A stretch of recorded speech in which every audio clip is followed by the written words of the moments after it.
están ustedes? Espero que bien. Nos vemos en otra cápsula más de Fiscal a Fondo. Su servidor y amigo José de Jesús Milla Arufe les da la bienvenida a esta cápsula. Hoy vamos a hablar del momento de acumulación de los ingresos. Debemos de recordar que tenemos el régimen general, que es arriba de 35 millones, y el régimen de confianza. ¿De acuerdo? Podemos empezar con el régimen de confianza, que es el artículo 207. Aquí lo tienen en su pantalla. Es el artículo 207 de la Ley del Impuesto sobre la Renta. Me voy a permitir hacerlo un poco más grande para que ustedes lo vean. Es importante esto porque aquí vamos a hablar que se consideran acumulables en el momento en que sean efectivamente cobrados. Y hacemos hincapié con el efectivamente cobrado por una razón. Porque la forma de hacer el CFDI es muy importante. Y es que cuando ustedes ya les pagaron es cuando se debe de expedir el CFDI.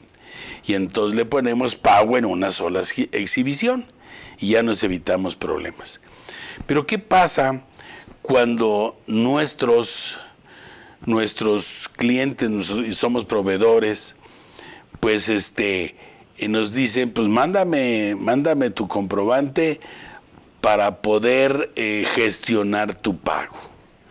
Y obviamente, pues hay quien lo pone efectivamente cobrado. Entonces, tenemos que estar muy claros en que si a fin de mes, o 3 días antes de fin de mes, no nos lo han pagado, tenemos que avisar para cancelarlo. Pero mucho cuidado con la cancelación, porque la cancelación tiene que tener un efecto. O sea, el no pago, no, pues ya puse que ya me pagaron, ¿de acuerdo? Entonces, ¿qué otra ponemos? Por sustitución, y pues entonces tenemos que sustituirlo. ¿Cuándo lo vamos a sustituir? Pues lo vamos a sustituir dentro de ese mes, ojalá, o al mes siguiente. Entonces empezamos a tener problemas porque cuando tenemos muchas operaciones, pues muchas veces se nos va esa forma. Y entonces tenemos que ser muy conscientes de quiénes son los clientes que sí nos van a pagar y quiénes son los clientes que no nos van a pagar. Porque de cualquier forma, si ponemos pago diferido, bueno, pues entonces ahí te va de pago. Oye, pero entonces te voy a pagar. No, en el momento que me pagues, cancelo y lo pongo en una sola exhibición. Punto. O hago el complemento de pago y se acabó. ¿Sí me explico? Que me pagaste el resto y ya automáticamente también hago, obviamente, cuando recibo el cheque, el complemento del pago. O sea, ya cumplo con todo. Porque si yo hago pagado en ese momento, pues ya no hago complemento de pago. Pero si primero lo tengo y después lo cambio, sí tengo que hacer un complemento de pago.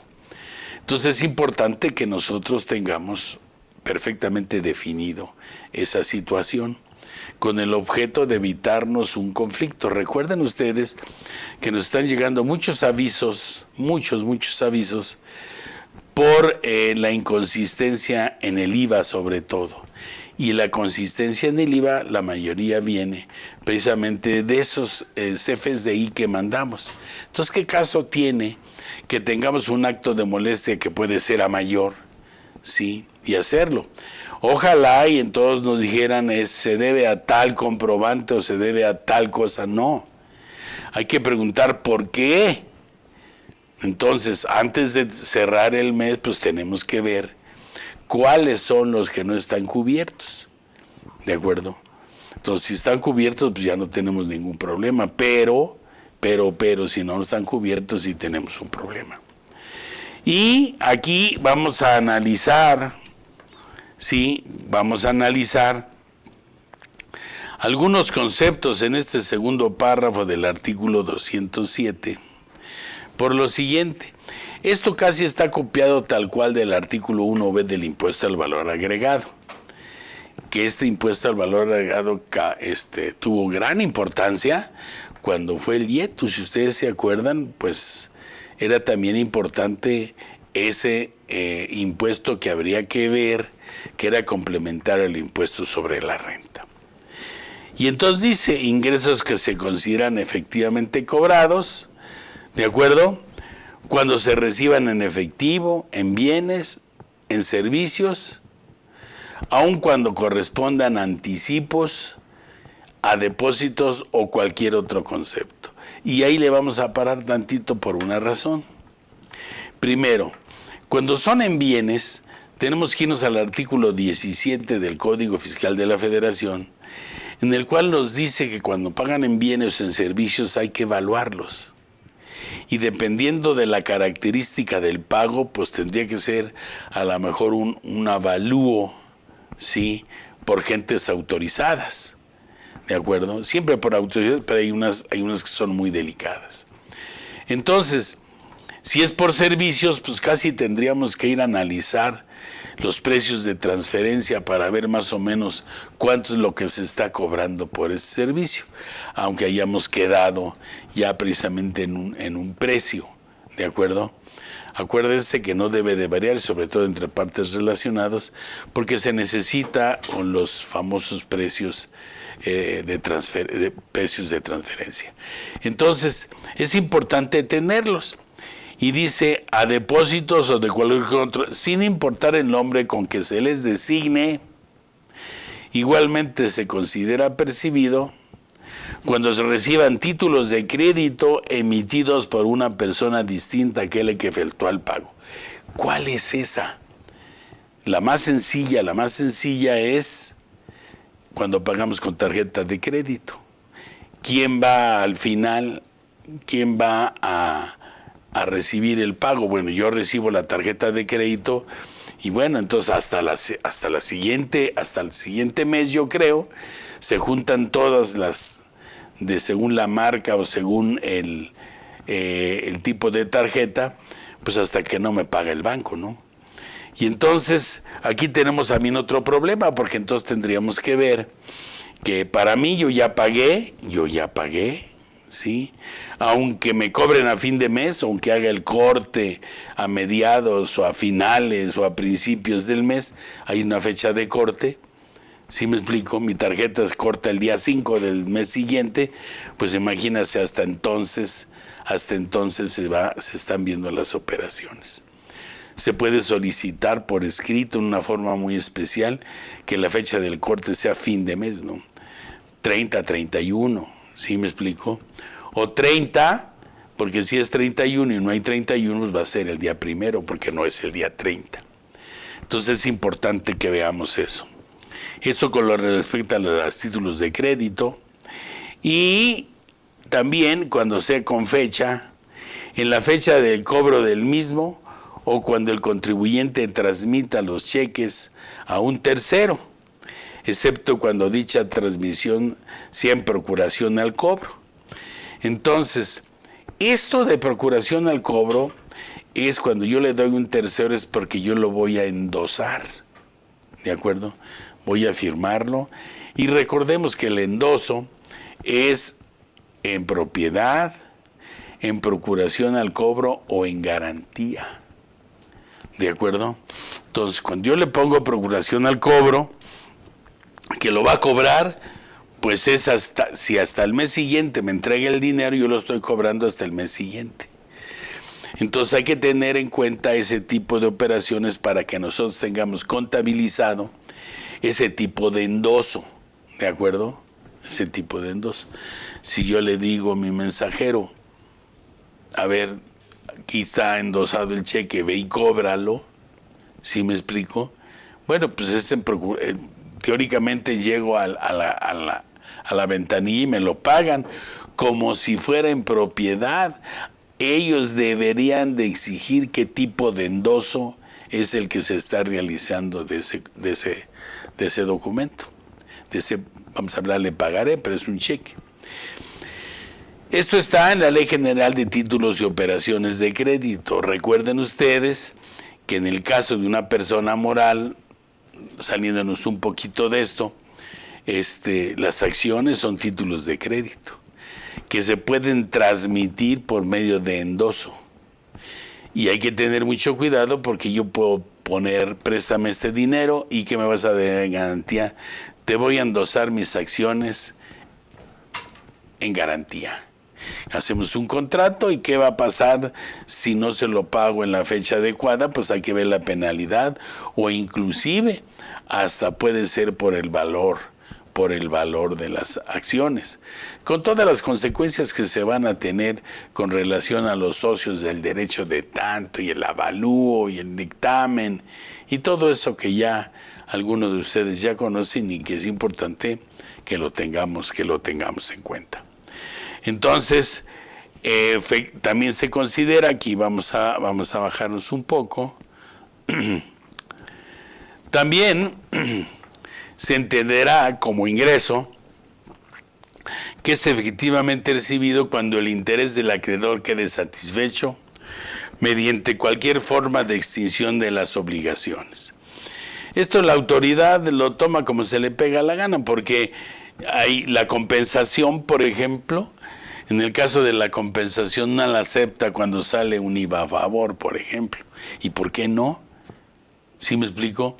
Bueno, también hay criterios de la autoridad que ya saben no falta más que un criterio, no falta más que una miscelánea o cualquier tontería que quiera la autoridad para acomodar todas las cosas como ella quiere, ¿de acuerdo? Pero, por supuesto, si tú me debes 100 pesos y yo te debo 50, yo te digo, bueno, pues ya nomás págame 50, ¿no? Ya se tendrían que hacer dos comprobantes, uno por los 50, según el pago que se reciba, y el otro, el método de pago sería por compensación, ¿no? Que está perfectamente inclusive para contabilidad y para el manual de cómo se extinguen las obligaciones, pues siempre ha estado. Pero eso dice la autoridad que es civil, aunque también puede ser mercantil, pero para efectos fiscales dice que no. Entonces, ¿qué vamos a hacer ante eso? Pues absolutamente nada, por supuesto. Esto es con relación a las personas morales que están en este régimen de confianza. Aquí tenemos que ver también que tratándose de condonación, quita o remisión de deudas, que se dejen de pagar por prescripción, que también habría que checar en qué momentos y de la acción del acreedor se considera ingreso acumulable la diferencia que resulte de restar al principal actualizado por la inflación y el monto de la quita. O sea, esto es y nada más sería en el caso de los bancos, porque si es en el caso de actos mercantiles, la condonación, quita o remisión de deudas es un ingreso. ¿De acuerdo? Eso está bueno por lo que respecta a lo que es el régimen de confianza. Podemos irnos también a las deudas, es igual. Ingresos por personas distintas al sistema financiero, aquí lo va a decir, tratándose de ingresos derivados por la condonación, quita o remisión de deudas que hayan sido otorgadas por personas distintas a instituciones del sistema financiero, o deudas perdonadas conforme al convenio suscrito con los acreedores reconocidos, sujetos a un procedimiento de concurso, sí. Mercantil se consideran efectivamente condenadas la quita o la remisión en el que sea consumada la prescripción. Y entonces, pues acuérdense que tendríamos que ver en el Código Civil, que es realmente ahí donde está, o en el Código de Comercio lo que recibe a la prescripción, pero más bien es en el Código Civil, ¿de acuerdo? Entonces, en primer lugar, de ahí se consumó la prescripción, entonces ya no voy a pagar, pero primero tiene que venir un juicio, ver cómo está garantizada, etcétera.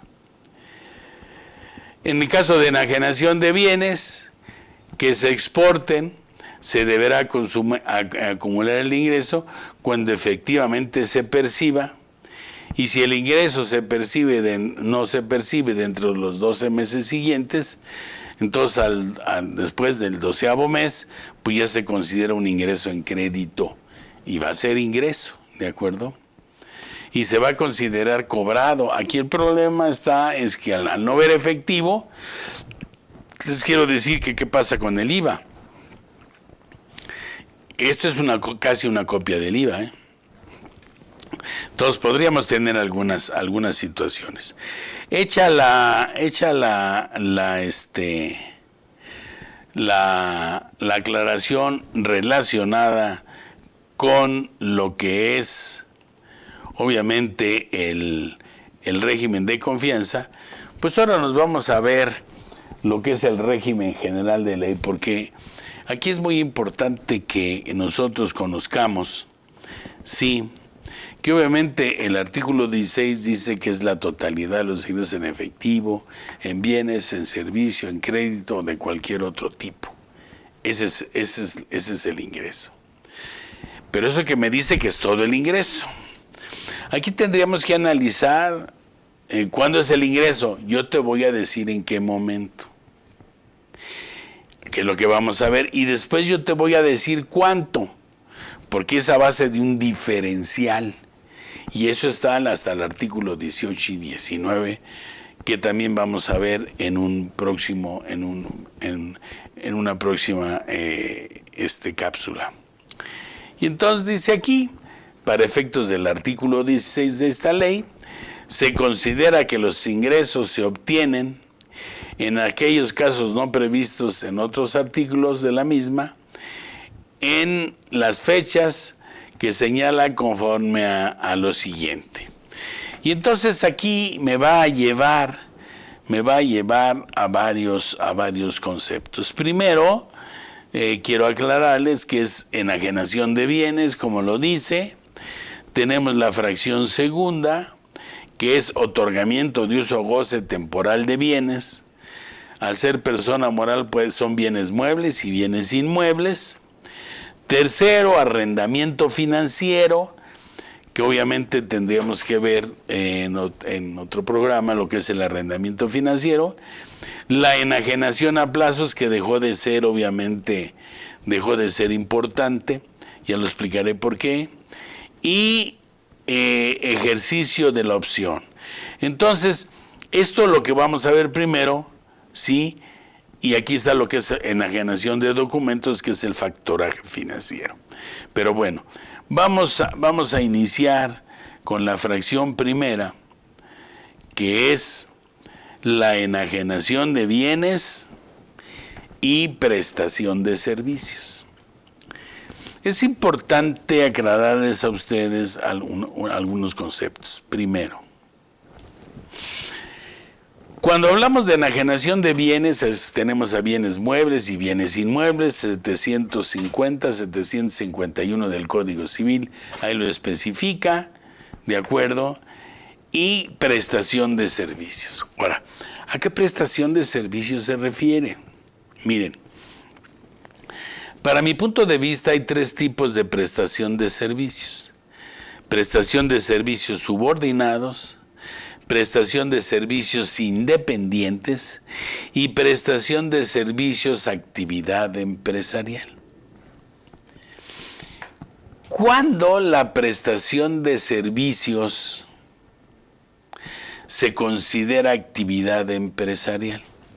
También me lo especifica el artículo 17 del Código, es muy importante ese artículo.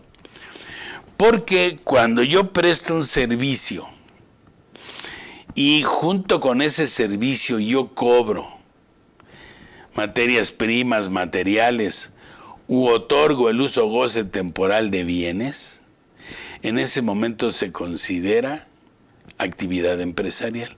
Y eso es a lo que se refiere.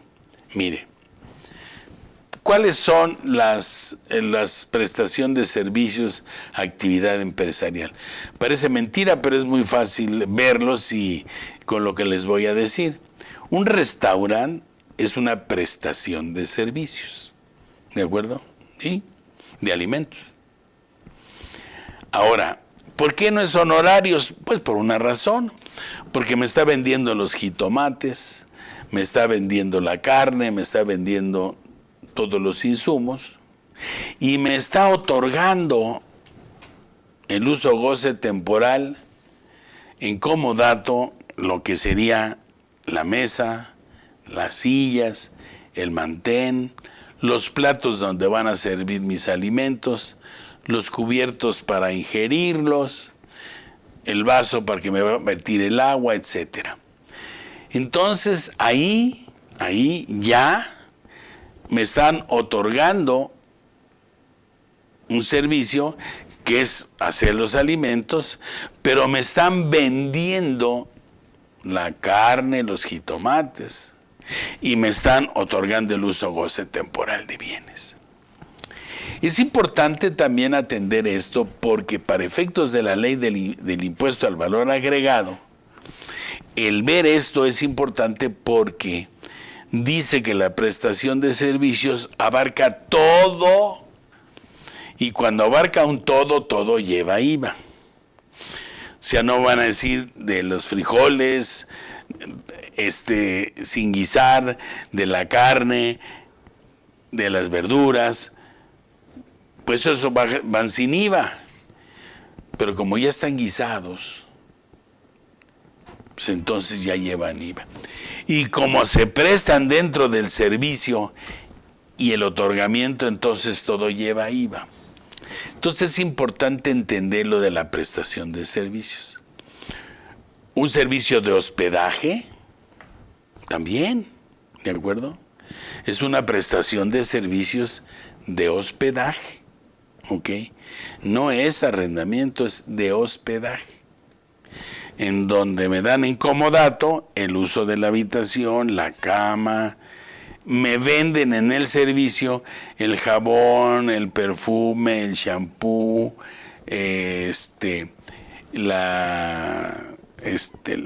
la parte dental, todo eso va con el servicio, por eso todo causa IVA. Y también con claridad por lo que respecta a lo que son los servicios hospitalarios.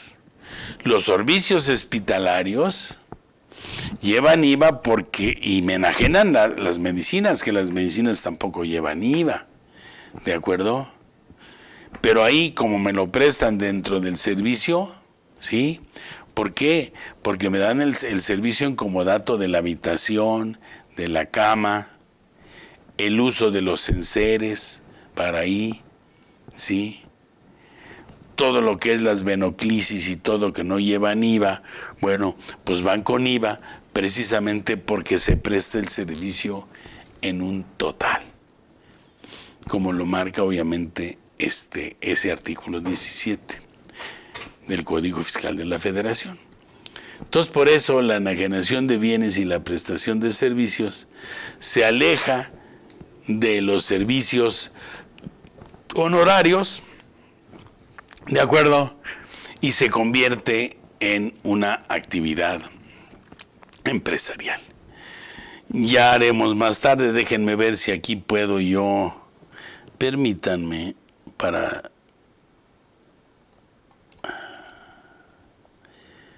no, aquí no tengo el Código Fiscal de la Federación, pero bueno, a ver si puedo yo en el receso tener para poderlo leer. Y entonces, si dice así, bueno, pues entonces tú vas, déjenme ver, esto lo voy a, ok. Se expide el comprobante fiscal que ampare el precio o la contraprestación pactada. Se expida el comprobante fiscal que ampare el precio o la contraprestación pactada. Entonces, al expedir el comprobante, podríamos irnos fuerte en lo que es la expedición del CFDI. Recuerden que la obligación de la expedición del CFDI viene de hace 10 años, del 2014 realmente, y que no acaban de arreglar qué es lo que tiene que tener de más el comprobante. ¿Sí me explico? Salió en una última modificación con relación a los servicios de transporte de mercancías. ¿De acuerdo? Hay una nueva obligación a partir del día de hoy. Entonces, la expedición del comprobante viene en el artículo 29 del Código Fiscal de la Federación, 29A, fracción séptima, sobre todo, sí, de esa famosa expedición. Entonces, porque las leyes fiscales me dicen, dentro de las obligaciones, expedir un comprobante fiscal. Así lo dice. El Código Fiscal de la Federación establece que cuando la ley establezca comprobante fiscal, debe ser enviado en XML y debe ser elaborado con XML y enviado a lo que es la autoridad. Comprobante fiscal digital por internet. La parte digital es el XML, que necesitas unos lectores especiales para que puedan hacerte la traducción como es. Entonces, esta expedición del comprobante, ¿sí? Entonces, es una obligación que viene, ¿de acuerdo? Que viene en la ley. Entonces, cuando es ingreso, enajenación de bienes y prestación cuando se expida el comprobante. En el régimen de confianza, ya lo vimos, y que sea efectivamente cobrado. Otro, se envíe o entregue materialmente el bien o cuando se preste el servicio. Es muy importante también esto porque en muchas ocasiones, sí, yo le digo a mi cliente, oye, ya está aquí tu mercancía. ¿Te la envío? O tú mandas por ella, o contratamos un tercero. Entonces, el envío es importante porque si yo con mis camiones la envío hasta que no esté la entrega. Envío y entrega. Porque, bueno, el envío puede tardar días. Si hablamos de alto kilometraje para transportarlo. ¿De acuerdo? Entonces, el envío y la entrega material del bien. La entrega material, acuérdense que hay varios tipos de entrega. La entrega material, la entrega formal y la entrega judicial. Este se refiere a la entrega material, ¿sí? O cuando se preste el servicio. Cuando se presta el servicio, en el caso de los hoteles también es muy importante. Dice, el cuarto vence al día siguiente a la 1 de la tarde. Bueno, a las 13 horas. En ese momento se terminó de hacer el servicio. En ese momento ya es un ingreso. Me paguen o no me paguen, ¿de acuerdo? ¿Sí? En los hoteles pues no se expide el comprobante hasta que no se paga, pero sin embargo ya fue ingreso. ¿De acuerdo? Ingreso de un día y tengo una cuenta por cobrar. ¿Sí cachan? Ok. Entonces, esa forma de la entrega y de lo que es el envío, pues es importante que se tenga, porque si él manda por su camión, con un camión, bueno, pues entonces aquí está la mercancía y yo ya la entregué. Ahora, si se contrata un tercero fletero, pues ¿quién lo contrata? También. Entonces, hay que ver cómo está el contrato para saber el momento de lo que sería los momentos de acumulación del ingreso. Bien, hecho estas aclaraciones y llegando a nuestro medio tiempo de nuestro trabajo, es importante que escuchen y pongan atención en lo que IMEFI tiene para ustedes que les puede ser de utilidad. ¿Estás listo para inscribirte en nuestro Diplomado Máster en Impuestos Empresariales 2024? Este programa te proporcionará una comprensión detallada de la correcta aplicación de diversas disposiciones fiscales y laborales a través de casos prácticos y explicaciones concisas, permitiéndote cumplir eficazmente con las obligaciones tributarias de las personas morales. El diplomado se divide en 5 módulos de 20 horas cada uno. Cada módulo es independiente, así que en caso de que solo requieras inscribirte a uno, lo puedes hacer y cubrir tus necesidades de capacitación. Los módulos disponibles con los que cuenta el diplomado son Código Fiscal de la Federación y Medios de Defensa, Taller especializado de IVA, Causación, Acreditamientos y Devolución de saldos a favor. Tratamiento fiscal de nómina y seguridad social. Temas selectos de ISR. Taller especializado de ISR, declaración anual y pagos provisionales de personas morales. Nuestro diplomado será impartido por ponentes de renombrada trayectoria profesional y docente. Deja que te platique de nuestros 5 beneficios que tienes al adquirir el diplomado con nosotros. 1. Al adquirirlo con nosotros, entras a nuestra plataforma donde verás el módulo en vivo, participas vía chat y descargas el material todo desde la misma plataforma. 2. Una vez que termina el diplomado, sigues teniendo acceso a la plataforma para que puedas consultarlo y volver a repasar cada módulo, los cuales quedan grabados en HD y sonido estereofónico. Este es una gráfica de cómo ha ido creciendo la recaudación y resulta. Así que siempre vas a tener una imagen en alta calidad, así como de sonido. 3. Nuestros módulos quedan grabados en capítulos de 50 minutos y divididos en subtemas.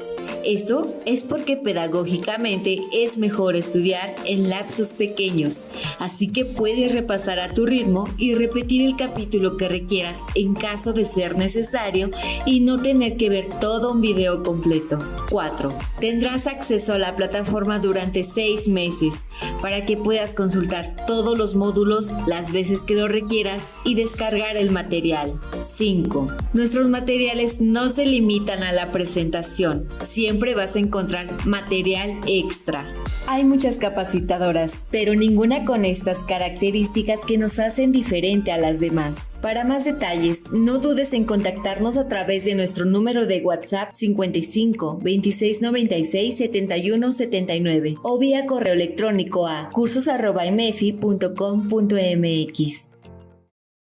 No te pierdas nuestro próximo curso, Sociedad Cooperativa y Asociación en Participación, donde conocerás el tratamiento legal y fiscal tanto de la sociedad cooperativa y de la asociación en participación. Además, identificaremos las áreas de oportunidad que se pueden aprovechar para optimizar la carga impositiva de ambas. En ambos temas veremos la aplicación práctica, el tratamiento fiscal y los beneficios fiscales. No dudes más y aprovecha esta oportunidad para inscribirte y fortalecer tus conocimientos con nosotros. Para recibir información adicional, no dudes en contactarnos a través de WhatsApp al número 55 26 96 71 79 o mediante el correo electrónico cursos@imefi.com.mx. En IMEFI siempre encontrarás cursos de calidad impartidos con destacados expertos en su materia y con experiencia en docencia. Bien, regresamos del corte y espero que lo que hayan visto sea de su interés. Miren, tenemos ya aquí el artículo 17, como yo les prometí, del Código Fiscal. Fíjense, vamos a darle lectura porque es muy importante. Cuando se percibe el ingreso en bienes o servicios, se considerará el valor de estos en moneda nacional en la fecha de la percepción según las cotizaciones, valores en el mercado o en defecto de ambos el de avalúo. Lo dispuesto en este párrafo no es aplicable tratándose de moneda extranjera. Como ven ustedes, siempre tiene que haber un avalúo. Ahora, vamos a hablar de las prestaciones adicionales, que es el segundo párrafo.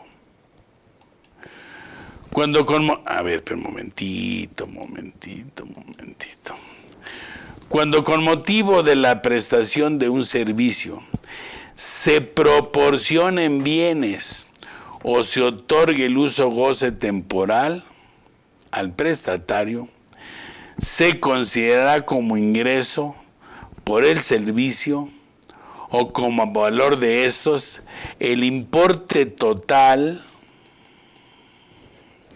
de la contraprestación a cargo del prestatario, siempre que sean bienes que normalmente se proporcionen o se conceda su uso o goce con el servicio de que se trate. Entonces, como ven ustedes, qué importante es este. Y bueno, ya es una transferencia de tecnología de fondos, que ese es también otro momento de acumulación. Hecho esto, bueno, pues me voy a permitir, por supuesto, salirme de aquí e irme a donde estábamos nosotros, ¿de acuerdo? Que es la ley del impuesto sobre la renta.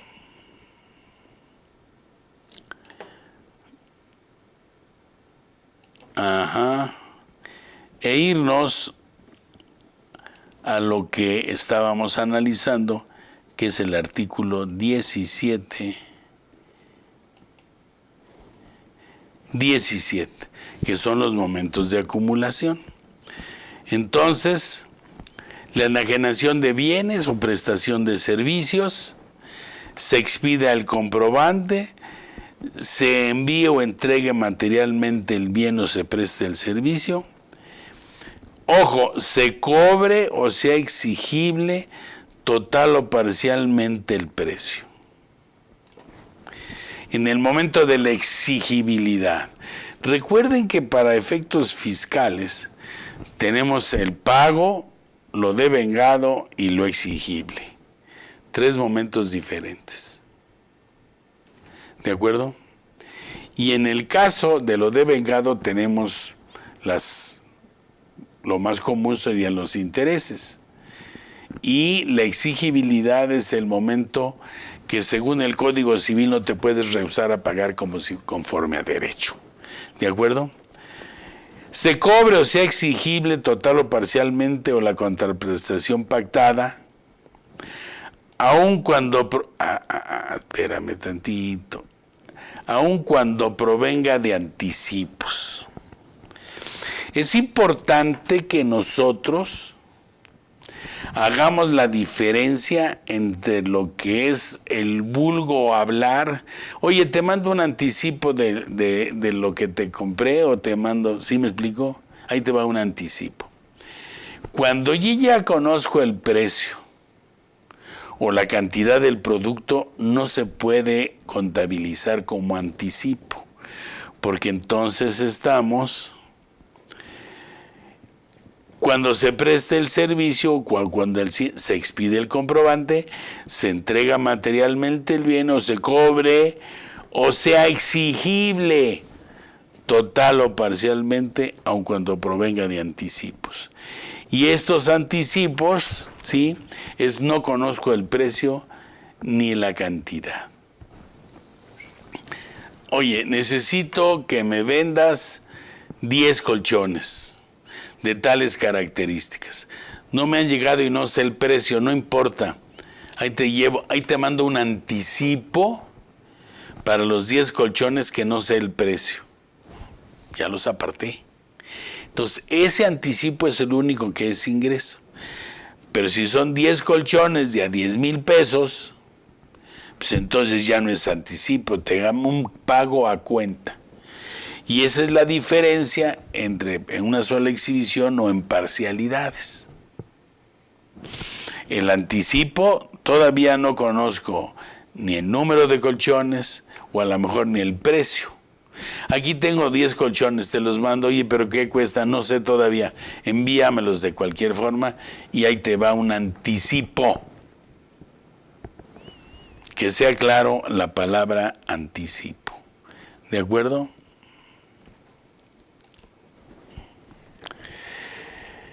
Vamos a ver aquí el segundo párrafo que habla de reglas, unas reglas que rompen este esquema. Tratándose de ingresos por la prestación de servicios personales independientes, conocido como honorarios, que obtengan las sociedades o asociaciones civiles, y de ingresos por el servicio de suministro de agua potable para el uso doméstico, ¿sí?, o de recolección de basura doméstica, que otorguen los organismos descentralizados, los que obtengan los concesionarios, permisionarios o empresas autorizadas para proporcionar dichos servicios. Se considera que los mismos se obtienen en el momento en que se cobre el precio de la contraprestación. Y esto es bien importante por una razón. Déjenme ponerlo aquí. Déjenme ponerlo aquí. A ver.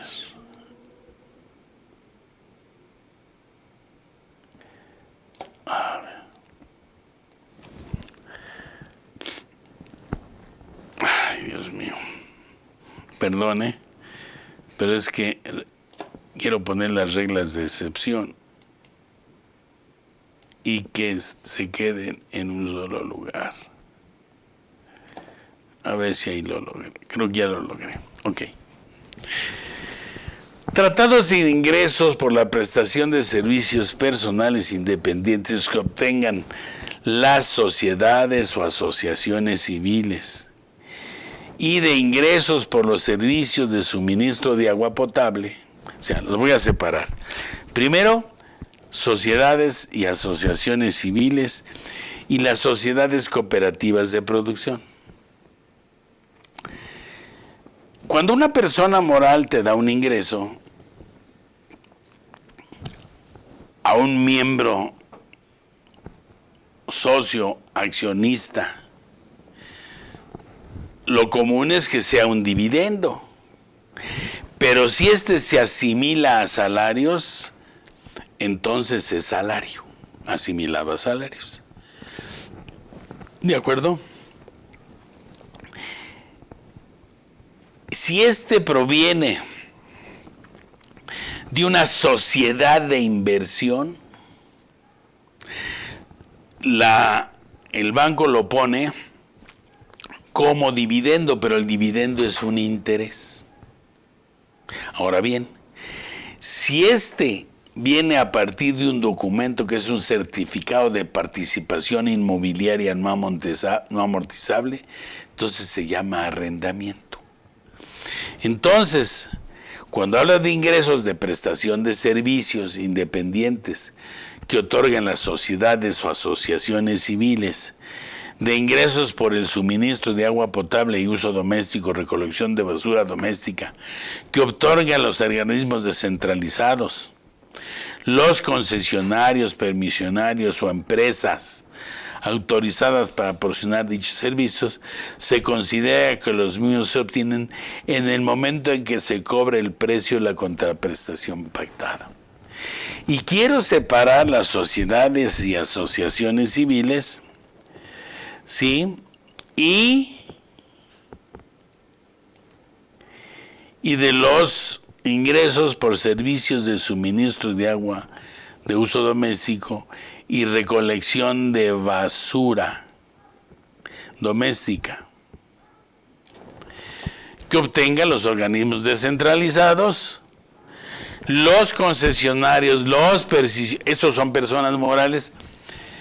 Primero estamos hablando de un permisionario o un concesionario, pues estamos hablando de una persona moral que puede ser una SA, una SDRL, eso ni hablar.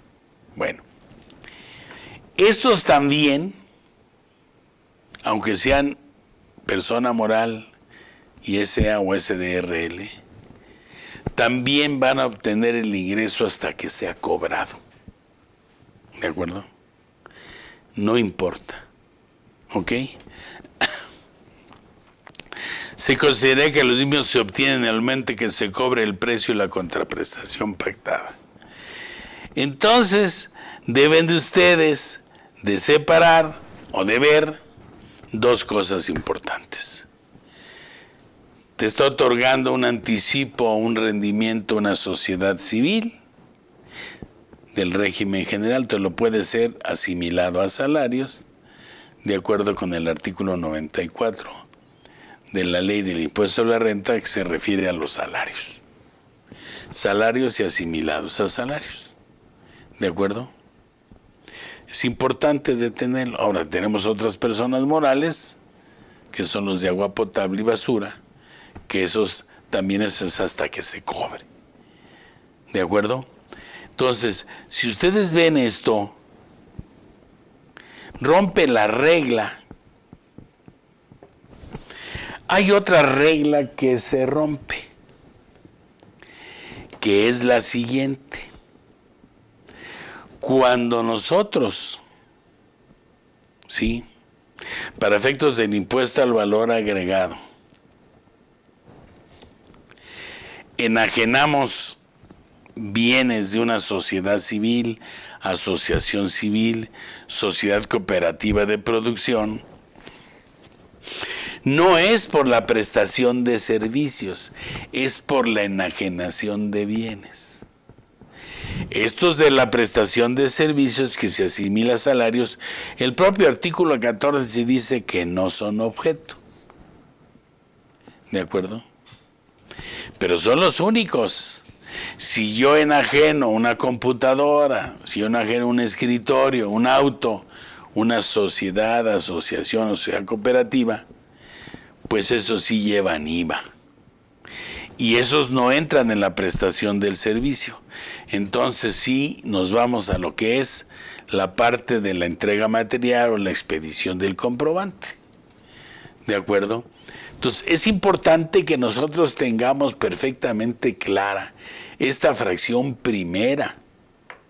¿De acuerdo? ¿Por qué? Porque es cuando se causa, en qué momento. Es la totalidad de los ingresos en efectivo, en bienes, en servicio, en crédito.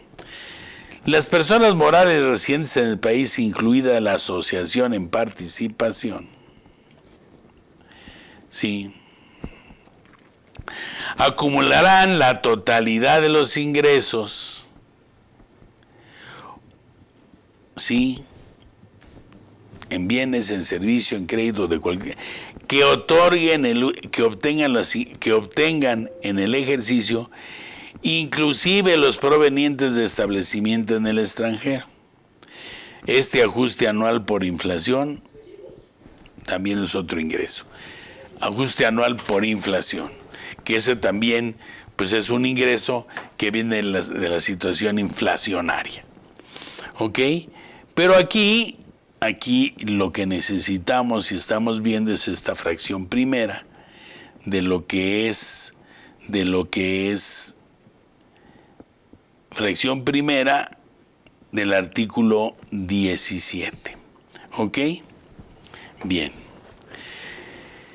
Vamos a dejar pendientes para otro capítulo el otorgamiento de uso o goce temporal de bienes, el arrendamiento financiero con unos ejemplos y la enajenación a plazos. ¿De acuerdo? Entonces, por lo que respecta a la fracción primera del artículo 17, que es la enajenación de bienes y prestación de servicios, ¿sí?, en lo que se refiere a lo que es el comprobante, a la entrega material, a los anticipos, pues damos por concluido este tema y nos iríamos obviamente a llevar este segundo capítulo, sí, a llevarlo para otra siguiente cápsula. Su servidor y amigo José de Jesús Millarufe.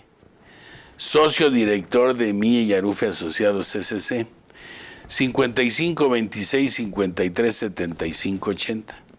Mi correo es millarufe@yahoo.com.mx. Y en redes sociales tenemos aquí en lo que es IMEFI TV y en Arisbe Corporativo Jurídico Fiscal. Se despide de ustedes, no sin antes decirles, nos vemos en otra cápsula donde vamos a seguir analizando, sí, los momentos de acumulación. Importante, otorgamiento de uso goce, arrendamiento financiero, enajenación a plazos y otros pequeños detalles que vienen por ahí de esta fracción primera.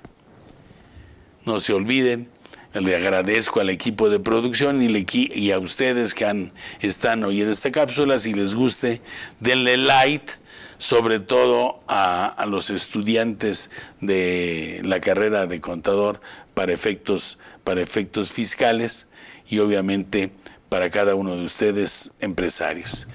No se les olvide, nos vemos en otra próxima cápsula de su programa Fiscal a Fondo.